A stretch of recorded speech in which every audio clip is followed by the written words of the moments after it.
Good. Good morning. I'm going to preemptively. Feel free to move the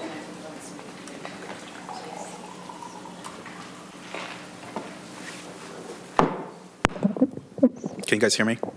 This is better? Okay.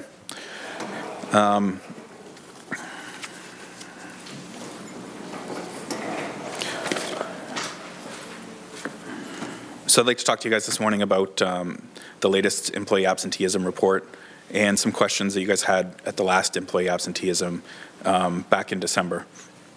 And at the last report in December of 2016, we presented the first 3 quarters of 2016, and there was a lot of questions about a recent rise in fire absenteeism, and there was a lot of questions and confusion about what is a shift and how long does a shift last, and how does that compare. And so for this version of the report, we've started to report by lost hours per employee, because you've got different employees with different shift lengths across the corporation, and so we're hoping that the lost hours per employee will give you more of a easier to understand and remove that complexity of a calculated shift. So at the December meeting, there was some questions about this recent rise in the absenteeism of fire in 2016, and with the complete year, we see that fire's gone from an average around 100 hours lost per employee to about 118 hours. And I just want to point out, we separate the fire sick bank group from the income protection plan employees in the report, because these 2 employee groups have it's a different plan that supports these 2 groups. They're on, different schedules with different schedule lengths. And so with good reason, we're trying to provide this information separately. So one of the suggestions for why this recent increase happened in 2016 was around aging employees. And we know from looking at the data that as employees age, they're more prone to certain medical issues and higher levels of absenteeism.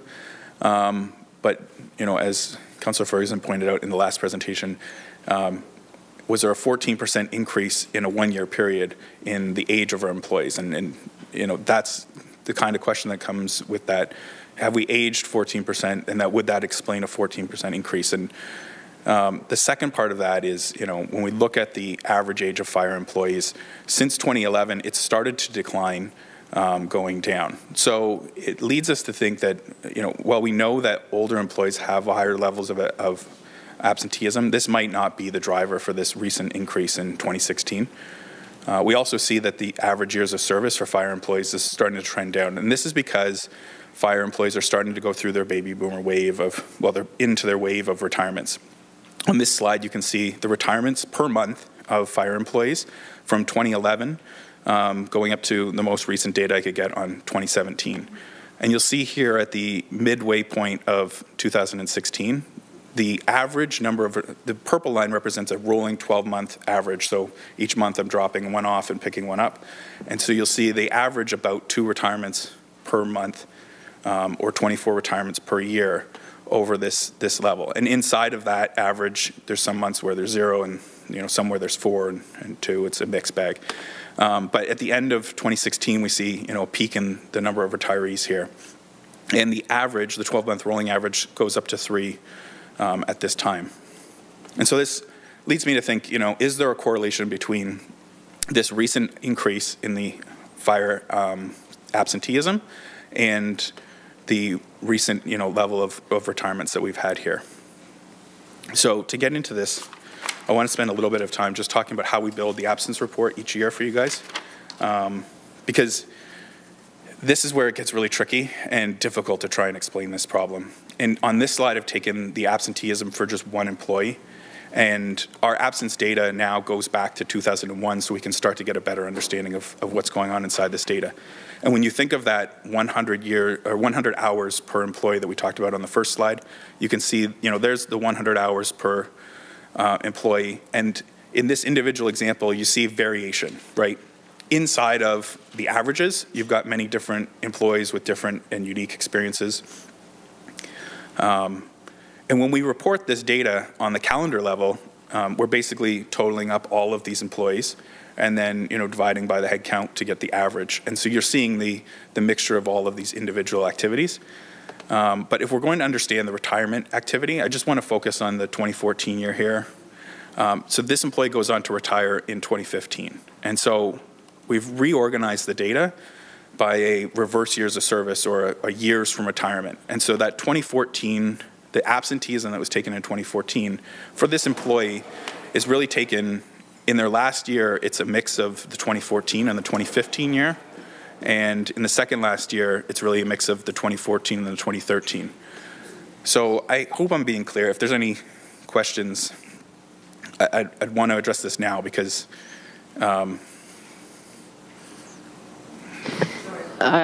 did you want to deal with this or do you want to ask at the end of the report? I'm sorry, I thought I heard you say if you want to ask any questions about this now. I just want to make sure that the concept is clear of how I'm moving from. Yep, so can you just go back one so we can give some context? So if you take any one of these years. Right, so my question is, 2014 shows a big spike. Yep. 2015 shows this is a retirement year. Yep. Do you have the exact month of the retirement?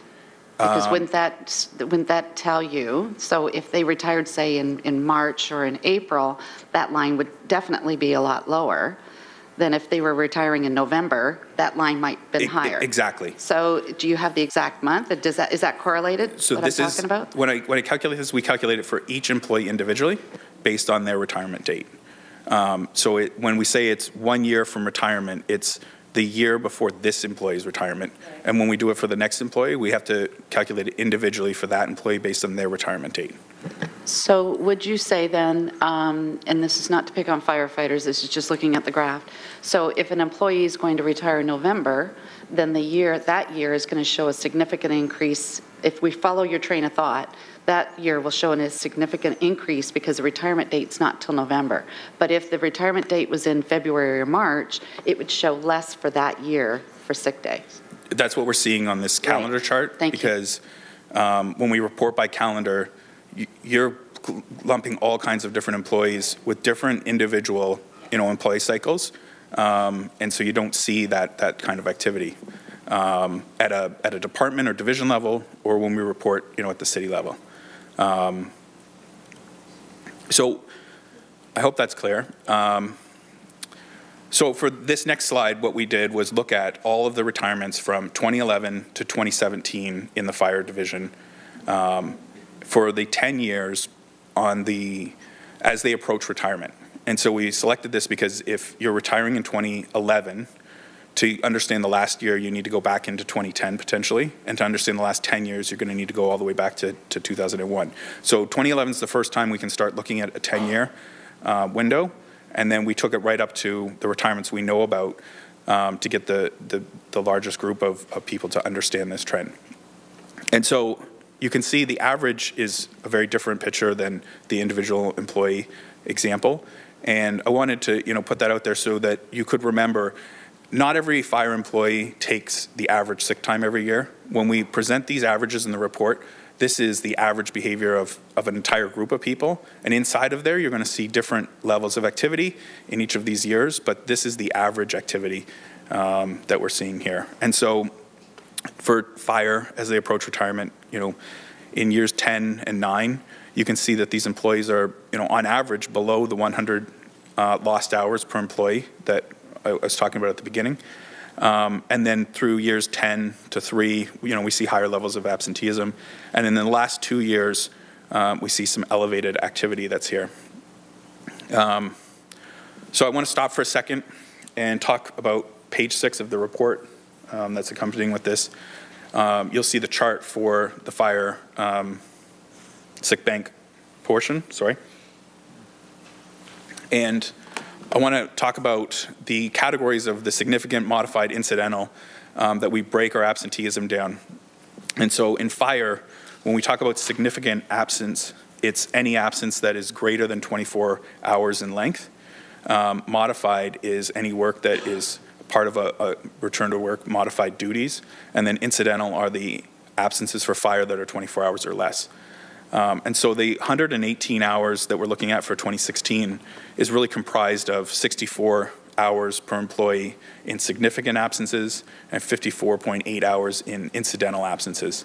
And so again, looking at those retirements here, to try and provide some context of what's going on, I've broken out those last 10 years as they approach retirement, and you can see that inside of that data, there's a mixture of incidental and significant behavior that's driving those absences underneath the average.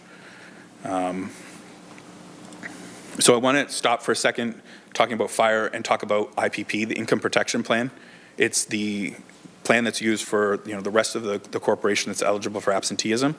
And we did the same analysis looking at retirees from 2011 to 2017 and what are their absenteeism rates as they approach retirement in the last 10 years. And we see a similar trend in the data. If you look at the report that we're providing today, there's data going back to 2013, and for an IPP employee, the average has been hovering around 80 hours per lost time per sick employee. And so you see a similar, 10 years before retirement, they're below the average, on average. And then as they approach retirement, we're seeing some activity in the last 2 years at an elevated level. And in the same way that we broke apart fire to provide some context, this is the individual categories that you see for the IPP. Now, these are two different plans, and they have different definitions. We use incidental and significant, but in the IPP plan, an incidental absence is anyone that's 6 days or less than 6 days in length. So for an employee like myself that works Monday to Friday, if it's more than 5 days, then it becomes a significant absence. Anything less is classified as an incidental absence. The green that you see down there is modified absence. Those are people that are part of a return to work program. And then the chronic is in purple. And I should point out that we haven't had the chronic program for that long. It's a recent, in the last couple of years, 2014, that we introduced this program. So it wouldn't be included in all of the history, because in some cases, we're talking about employees that retired before the chronic program was started. So I just want to jump back to where we started at the beginning, talking about this increase in between 2015 and 2016 and the retirements that we see at the end of the year or at the end of this period. And this chart here where we're talking about the lost hours per employee. And it's difficult to mix these individual employee experiences with calendar reporting. It's a real challenge. But on this slide, what I've done is for each of the years from 2011 to 2016, I've color-coded the impact of the retirees based on the year that they're going to retire. And so I'll just talk about this green example. If you retire in 2012, so you're going to retire in this year, the impact on 2011 was here and then here in 2012. There's no green in 2013 and on because that employee doesn't work here anymore. Like, perfect. We're understood. This is a difficult slide though now because I've mixed retirements, 7 years of retirements in 2011, and there's only the 2016 retirements in 2016, and part of what we know to date with 2017. So in my final slide here, I just want to show if we only consider the last 2 years of an employee before they leave, this was the impact of those absences in their last 2 years. And talk again about averages, right? When we report here on averages, you're talking about the entire fire division, 540 employees approximately. And each year, there's a segment that's retiring, and that varies from year to year. You get different retirement rates. And so it's why it's so difficult to answer this question about this recent rise, and does it, we don't know yet what this red box will actually become. There's still the rest of 2017 retirements to go. And as those come in and we understand the impact of those absences, I would suggest that this box, this red box, might grow, and that you'll see for employees who are not in their last 2 years, the absenteeism is likely hovering around 80 lost hours per employee for the majority of the fire service. And then the extra impact of retirements is the red box. So in conclusion, I just want to remind the committee of the journey that we've been on with absenteeism. It was not that many years ago when we didn't talk about incidental and significant. Those are things that we've created to better understand absenteeism. And today we're introducing this concept of, years before retirement or reverse years of service. Everyone I've shown this presentation to has had multitudes of really good questions. And as we understand more, it just leads us to ask more questions. I could have been working constantly to bring more and more data, but there's also, there's a lot we don't know yet, and there's some things that we need to go back and dig into and understand better. But I think we want to demonstrate that we're taking absenteeism, and trying to understand it better very seriously and improve it and arm the management, return to work, HR, and everyone with the best information so that they can focus on the correct problems and, put the resources are best spent. So if you have any questions. Thank you, Zachary. Councillor Ferguson, then Councillor Johnson. Thank you, Madam Chairman, and thanks for your presentation. I'm not familiar with the firefighter collective agreement. Does it allow firefighters to accumulate sick leave and then take it as cash when they retire? I'm not the best person to field that question. So through you, Madam Chair, the collective agreement provides for 1.5 days each month, and they accumulate a sick bank, at which point, upon retirement, they can cash out up to 6 months. So it's the exact same as police then?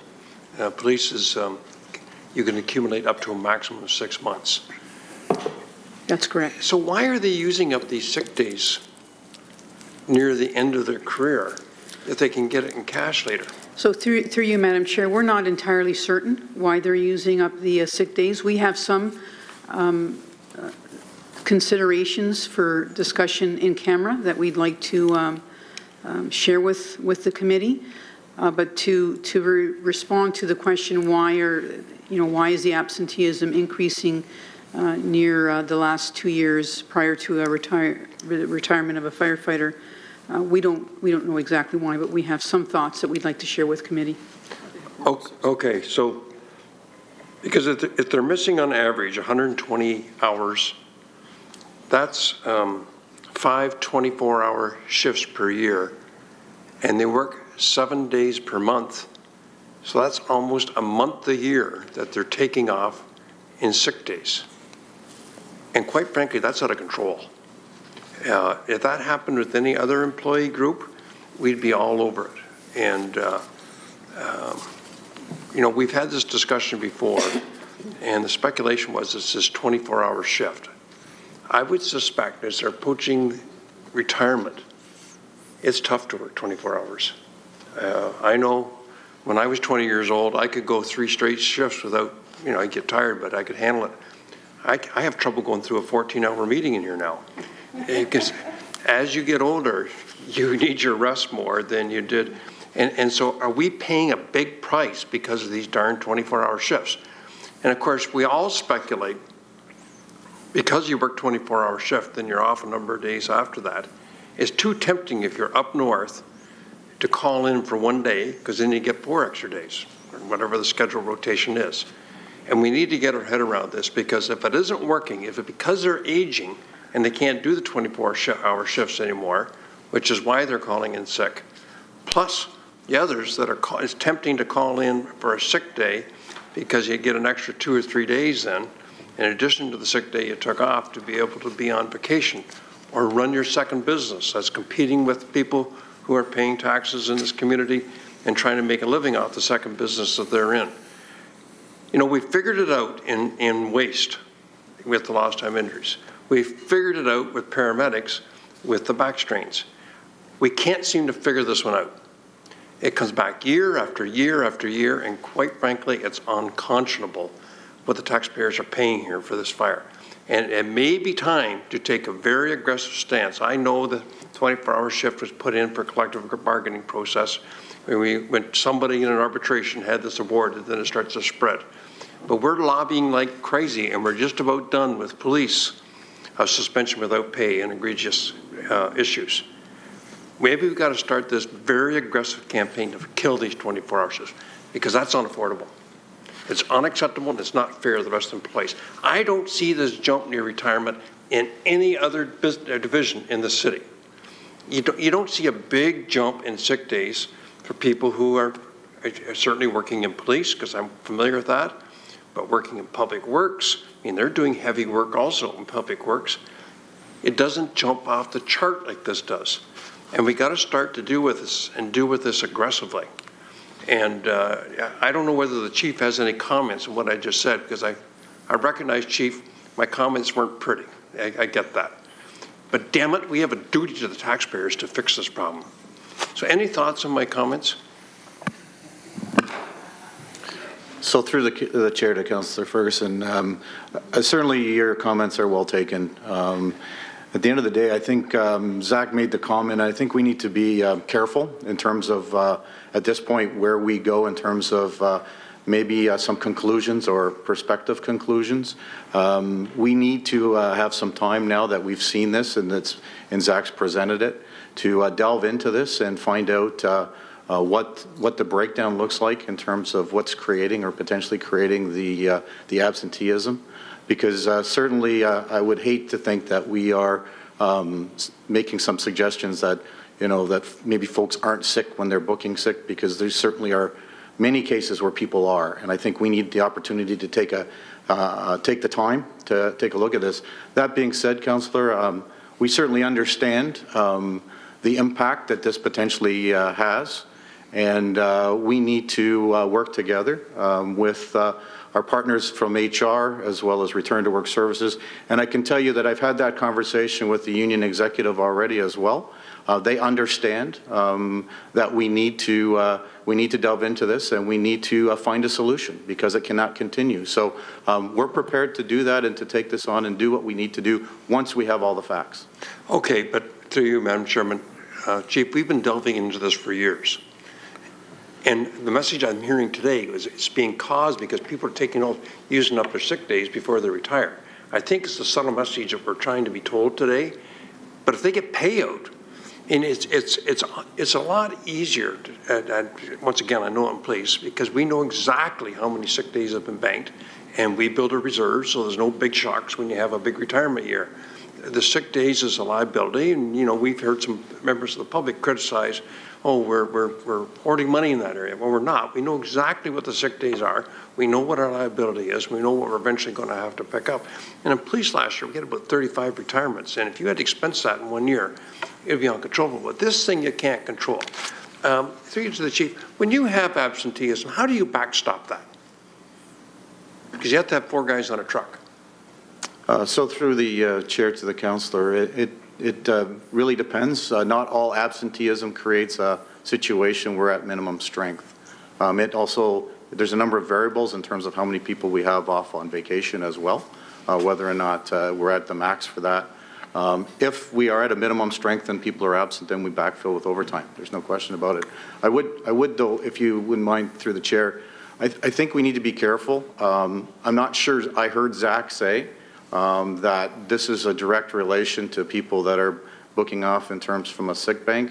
I think we need to be careful. I don't think we have the data. That's the understanding that certainly I have in talking with Zach and our friends from HR, is that we need to have a better understanding of what's driving this. So I would be very concerned if all of a sudden we're going into a direction making assumption that I don't think is really what Zach was saying. If I could just add to that. Go ahead. I just want to point out, causation and correlation are you can't combine those two. So just because there's a relationship between the activity, we can't necessarily infer what that means. And that's kind of what I was trying to allude to at the end. We do want to get into the data and get a better understanding of what's going on inside there. And quite frankly, Madam Chair, I think it'd be interesting to see a chart also, if you're going to delve into this a little further. What's our overtime spending been like for the last 5 years or 10 years, and watch trends in that too. And if you're having more sick days, then you're probably having more sick time or overtime because you got to bring an officer in. So it's a double whammy. You're paying the sick day plus you're paying somebody else to replace them. And schedules. I think you guys are pretty good at that, scheduling vacations and making sure that you have. It always puzzled me up at the new station on Village Green Road, why you needed 20 firefighters for 1 truck. And so if you're very capably explained that. It's a 24-hour shift, the days off, plus you schedule vacations, and works out to an average of 20 firefighters per truck. But you know, we're watching this in the other parts of the city too. Is our overtime, and you know, now that has a double impact on the taxpayers. If you're paying out the sick days at the end, that's one thing. But if you're having a sick day and having replaced with overtime, and I assume overtime is time and a half at least, and quite frankly, Chief, if you want to delve into it, delve into it. But our patients are getting thin on this. We've been waiting far too long to know what's the cause and what's the fix. Public Works figured it out in 1 year and fixed the problem with 32% of our employees getting lost time injuries every year. Our paramedics figured out that repetitive back strain was caused by having to lift the stretchers. Cost $1 million, but it came to us and we accepted it and we got good results. We need you to figure this out. Otherwise, we're going to have to get real aggressive. I don't think you want us imposing something on you. I think you'd rather find the solution and tell us how to do that, similar to what they did in Public Works and similar to what they did in paramedics. That's all. Thank you. Thank you, Councillor. Councillor, no. Councillor Manderby, can you take the chair, please? Thank you. I do have a question. What is the average age of a retiree? For this group of fire employees, the average age is 57.3. Yeah. 57.3. And can you clarify how how many sick days an employee is permitted to bank, and the payout? Councillor Ferguson, through the chair, Councillor Ferguson was going down this line of questioning as well. How many can they be paid out, and how many can they bank? There's got to be a reason that they're taking so many sick days in the previous 2 years prior to retirement. So if you can simply take the cash, all of the cash, why would you not just take the cash? Why is there a split, or is there a split? Is there any way of explaining that? Through the chair? Yeah. So the sick leave plan that is in place for firefighters, they continue to accumulate a day and a half per month, and there isn't that same sort of cap in the total number of days. So they are able to hold more than the 6 months in their bank, and then, you know, whatever they have at the time of retirement up to 6 months is paid out. So in other words, if they have 2 years of accumulated 2 years of sick days, then they could take 2 years and still have the 6-month payout. Is that correct? Well, I guess they could take a year and a half. A year and a half, or 3 years, then they could take 2.5 years and 6-month payout. So that's the difference, is through the chair, there's no cap. Correct. Okay, thank you. Those are my questions. Any further questions? Councillor? Do firefighters have long-term disability, or is the sick days considered LTD? They do have long-term disability, but they self-administer. It's a bit different than the rest of the city. Because police don't have long-term disability up until the inspector position, and that's when we stop granting sick days. Is it similar in fire? There is still the sick leave that's provided through the city, so to speak, and then the LTD plan that firefighters have is self-administered more or less through their association. So when you say self-administered, that's self-funded too? Yes. Okay. Are there any further questions? Seeing none, may I please have a motion to receive item 8.3, moved by Councillor Pearson, seconded by Councillor Ferguson. All those in favor? Carried. Are there any notices? Oh, sorry. Just before we leave this, the chief said that they need to figure this out, and I want a timeline, Chief, when you're going to be back to us. To delve into it, how long is it going to take? Through the chair to the councillor, as I'm sure you can appreciate, the presentation has just been finalized in the last day or two. I need some time to speak with labor relations and try and get my head around what the magnitude of this. That's I'd fair. be happy to get back to you with a time frame. Until I speak to them, I don't want to commit to something. Is 6 months enough? Laura?